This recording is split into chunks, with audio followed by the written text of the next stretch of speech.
We welcome in from Ohio State head coach Nadine Muzzerall and Jenna Buglioni, the graduate student forward. Well, coming off a national championship year, what's that next year like? Not only from your standpoint, but for your opponents. Oh, I can't speak for my opponents, but for us, tough, right? I mean, we graduated 10 seniors that were unbelievable and instrumental to our success. And, you know, as they say, you always have that target on your back and everybody's coming for you, so you can't have an off day. And we've had a couple off days, but I think it's grown within the team of what it takes to win and value your opponent and how hard you have to work to win it, because it's extremely difficult. Jenna, from a player standpoint, how'd that feel?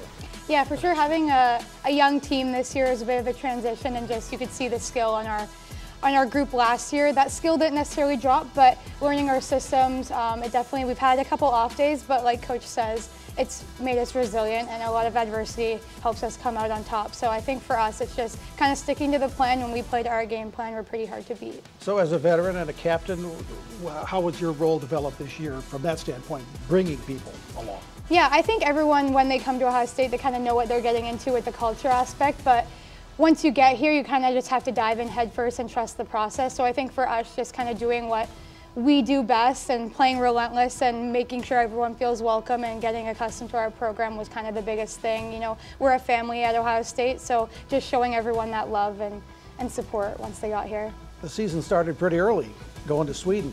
What was that trip like? Well, that was awesome.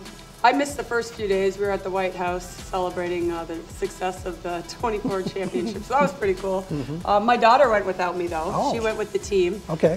Yeah, she wasn't waiting. It was a great time. I mean, Peter, of course, our associate last year, is from there, and did a good job hosting us and showing us around. I mean, that's something I would love to build into our budget every 4 years, is going somewhere cool that these young women can experience something that they won't read about, like something that you can experience hands-on versus what you read about or what you hear. And I think that that is something that as young women they should experience before they get into the real world and have big problems of, you know, real life issues. Yeah, but it sounds like a whirlwind.